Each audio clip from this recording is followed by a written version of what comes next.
David Krumholtz is the star of Lousy Carter, an indie comedy about failure, friendship, and trying to get laid one last time before you die. Thanks for joining us. Thanks for having me. In Lousy Carter, you play a guy who describes himself as, well, he was once a child prodigy. He was a prodigy. I would posit that you were a prodigy, peaking in the greatest scene ever shot in cinema history, the assault on Camp Chippewa in Addams Family Valley, which I believe is scientifically proven to be the greatest scene ever shot. Mm-hmm. I am running bare betrothed Pocahontas in the play. Yeah, it's beautiful stuff. Thank you. But could you, as a former child actor, could you see yourself in Carter in that way? Wow. Yeah, I my ego was very tiny when I was young. I was so overwhelmed. I had gotten really lucky becoming an actor.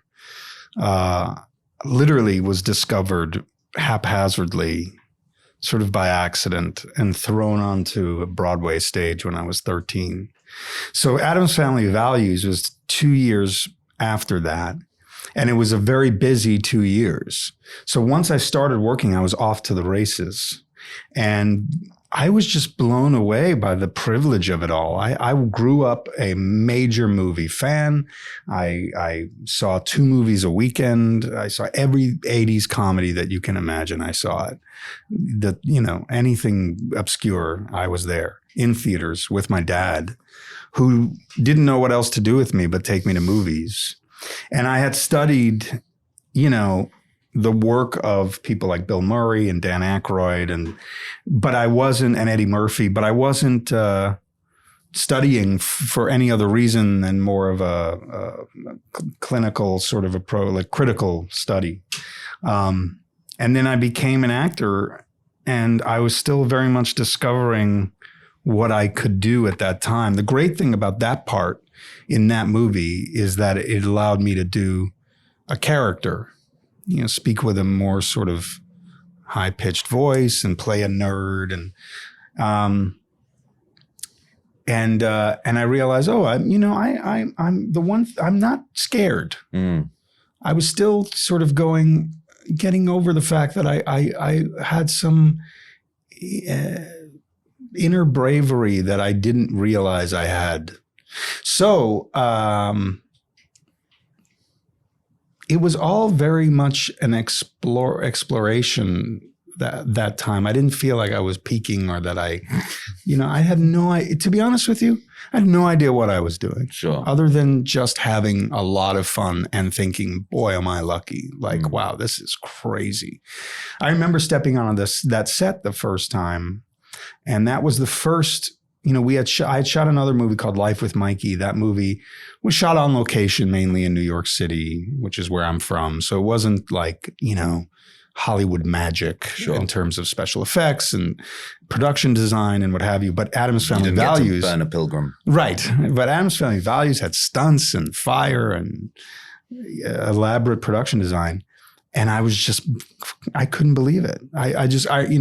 In the States at the time, Entertainment Tonight was really the only behind the scenes entertainment show. And it wasn't exploitative like it is now. It wasn't all about reality stars. It was about, it was all EPKs of movies behind the scenes.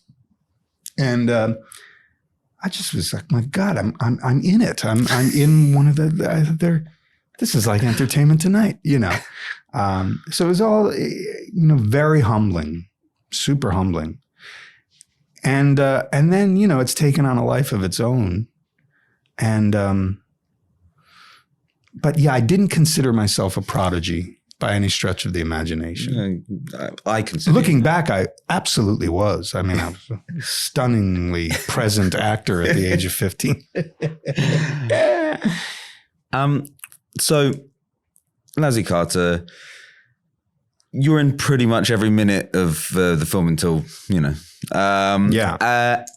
if you put that much energy and time into playing somebody that's sad, does that make you sad? I didn't see him as sad. What did you see him as? I saw him as free, released, if you will. You know, he gets the death sentence. He gets the news that he's going to die.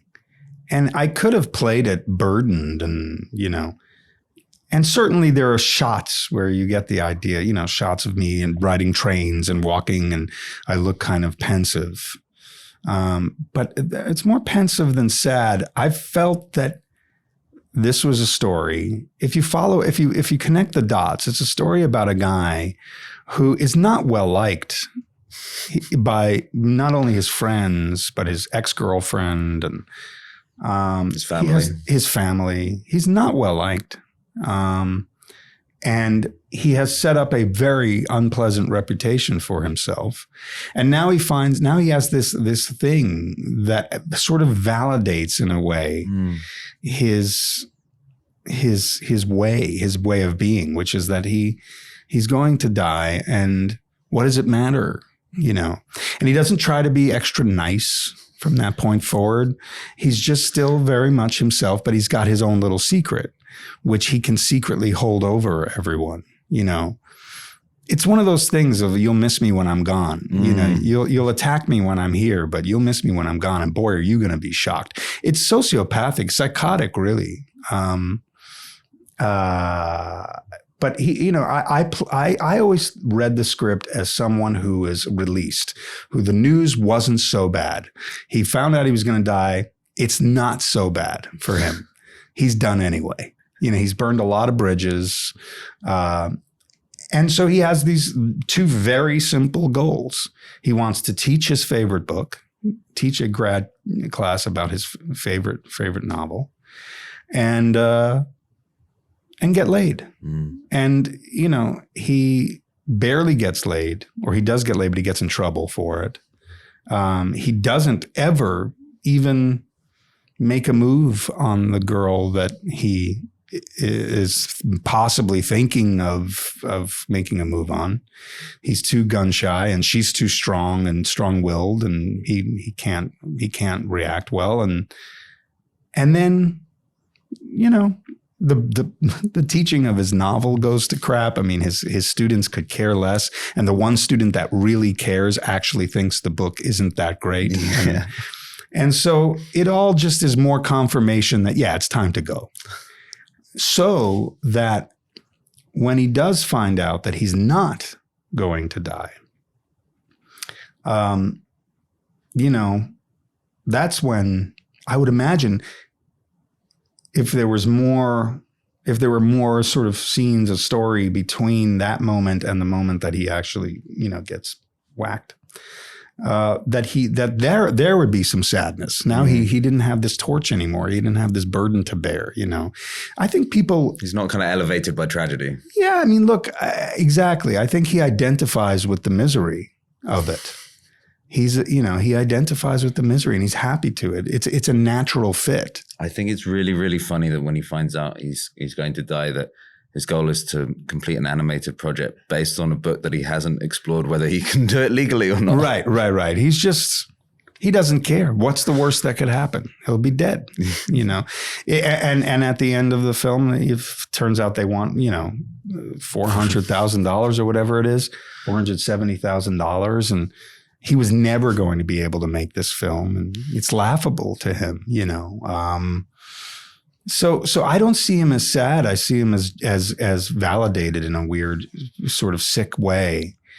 But it depends on how you look at it, whether it's sick or not. You know, some people have not much to live for. You know, some people's lives are so complicated, or their personalities are so complicated that they have a hard time fitting into any category in life. That makes life harder. So death is, at least, you know, the end of that torture, you know. So that's how I played it, at least. I didn't want to play sadness, and Bob didn't want me to play any sadness. That would have been maudlin. And it's also in a comedy or in even a drama, you don't want to tell the audience how to feel. Sure. You know, were there to be some sort of lamenting, crying scene where my character breaks down, I think then you're saying to the audience, this is sad. He's sad, so you should be sad too. That's a silly thing to do. And also, it's a comedy, man. You know, yesterday at the Q&A, people were saying the comedy they were saying, well, the comedy is about, it's a satire and a statement about the state of America. And Bob said, well, that's only your perception. Sort of, yeah. And I said, look, guys, it's one joke. It's a really simple joke. Guy finds out he's going to die, then finds out he's not going to die, then dies. That's the joke. You know, and if you look at it as simply as that, it's not even a movie about emotion. No. You know, it's I mean that's the tonal joke running through it. Right. It's cold. Yeah. It's a cold, hard reality. He finds out that, you know, he can shoot his mother into space, his mother's ashes, you know.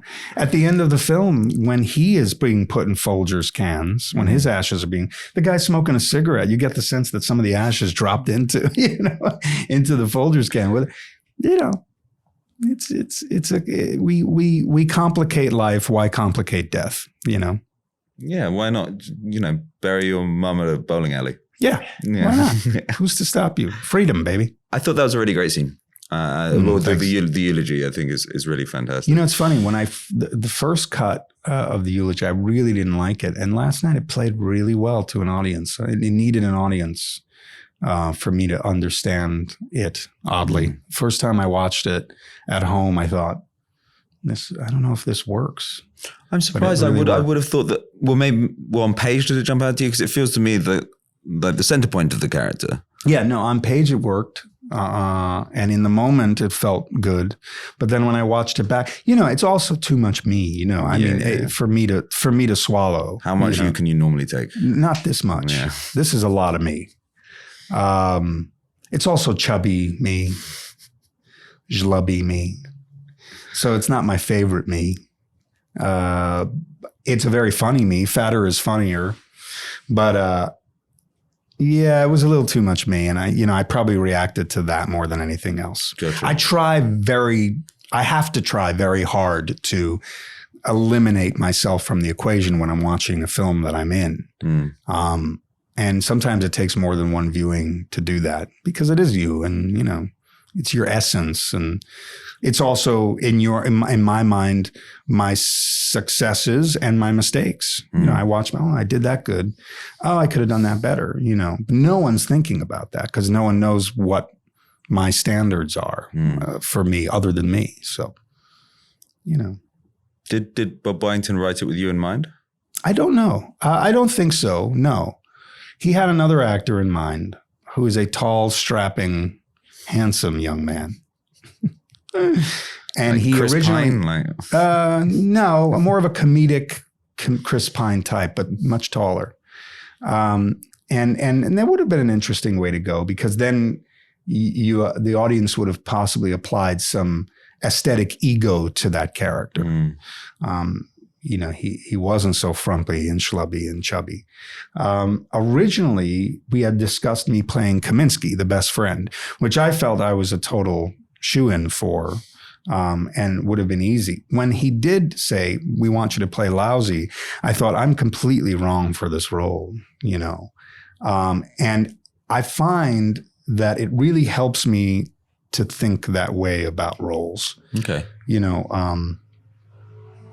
something good comes out of me when I think this is wrong and we're making a mistake here. Why, are you raising your game or is it tickling something deep inside your soul? It's tickling something. Yeah. It becomes a fight. It's motivating, you know, becomes a fight against my own insecurities and it becomes a mission that I'm on. How do I complete this film feeling satisfied when I'm starting the film feeling totally out of sorts and not comfortable in the character's skin. So yeah. It must be quite a lot of pressure to have a role that's so central to a production because kind of lives or dies on your shoulders to a certain degree. Yeah, I mean, there's Bob right now. He's walking past. I like being king shit on a set. Not going to lie about that. I'm a good leader. What does that mean? You just get your salad first? Yeah, basically. Yeah. I'm a good leader, and I like rallying people around the making of the film. That's a fun thing, and I like that responsibility. I also enjoy not having that responsibility. I don't have a preference in that regard, but in terms of carrying, I don't know. Actors get more credit than they deserve for performances. Roles are sometimes written so specifically, so nuanced, in such a nuanced manner that all an actor has to do is get out of the way of the role rather than apply too much of himself to it or too many ideas. I've seen actors that do that, and I've done it in certain circumstances when I felt it was needed.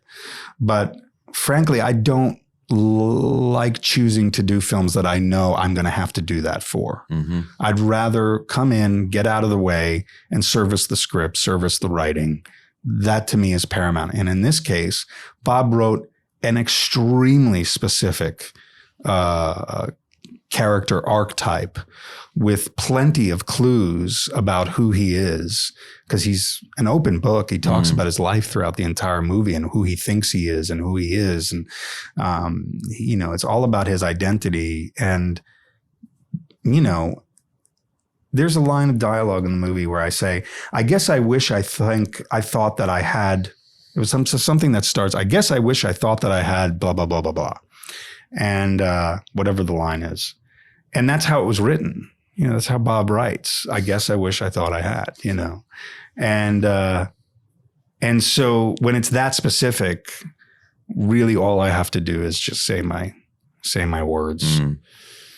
Also on this one, I found that it helped me to, and I always think of things this way, is everyone's a character. Even the most dull, lifeless, shallow person is a character. Thank you. Yes, you're welcome. I was going to say. No, but so for me, it's about finding the one thing that then kind of, it's almost like playing a piano and finding the key that defines the song, the one note that defines the song, that identifies it as oh, that's Paul McCartney. Or that's whoever. In this, I found scrunching my face, stupid little deliberate trick I put on, helped inform what came out with the dialogue. So I scrunched my face a lot. It's a trick. It's like I have a bag of tricks. That's all that acting is, really. Actors are terrible. They say that, oh my God, I suffered for this. It's a bag of tricks. The only job I've ever suffered for was the last job I did, which required great sort of Olympian strength. Which job was that? I did a Broadway play called Leopard. Oh, right. Okay. And I played the central character in it on Broadway. It was in London first. And that got me because you're so exposed on stage. Mm. But with a film, it's just a bag of tricks. You just got to know your tricks. Face scrunching and hiding into the character, hiding from the camera, and then bringing yourself back into the camera so that by the time you do, people have been going, oh, he's been hiding the whole, there he is. Oh, he's gone again. That is a good trick. It's a trick. It's a trick. It's easy. Did you reread The Great Gatsby for this? No. Did I reread it? Did you read it full stop? Did you watch the Baz Luhrmann film? I saw the Baz Luhrmann film in theaters. Yeah. That's it. Why should I read the book? I saw the film. It's even better than that. Yeah. It's just straight up a better medium. I have a zero attention span. It's terrible. Not much for a reader? It has to really, really seep into my soul. So not undiscovered, slept on Nabokov gems? Oh, definitely not. I think that also one of the funnier jokes in the premise of this is the idea that somebody would make an animated film and be rewarded by being given a literature class. Yeah, right. Like yeah, it's very strange. But he was hired on the strength of potential never realized. Another line. Yeah, it's a good line. That Bob has written. And I remember yelling at Bob about that one. because it's impossible. It was impossible to memorize. Oh, okay. I was hired on the strength of the idea of potential never real. That's a tough line to get right. I also thought, what does it mean? You know, he was hired on the strength of the idea of potential never realized. It's a roundabout way of saying, you know, they thought I was something, but I wasn't, you know. I like it because it's both confessional and defensive. It is. It's, you know, there was potential there, but I just didn't realize it. You know, it never got actualized. So it's a self-loathing comment. And at the same time, it is him going, by the way, I could have been, you know. But clearly he could have, right? Clearly there was like a bright light there at some point because a lot of glamorous women are interested in him. He's got a stalker. You don't get a stalker for nothing. Yes. I mean, yeah. And he's clearly, someone was impressed with his film, all too impressed. But you know, I wonder if the stalker is only stalking him because, you know, the stalker's reason for stalking him is, oh, I love your animated film. But it's more that he was his friend. Yeah. And Lousy abandoned him. You know, they were two nerds together. I mean, Lousy realizes, oh, that's that guy. And he was the only guy that was nice to me. And I am now brushing him off. You know, it's kind of the penalty for not liking people. You know, Lousy is like, he just doesn't like anyone and considers himself too precious to be around anyone and give anyone his time. But I know that Bob wrote it from a place of perpetual embarrassment. You know, Lousy, for as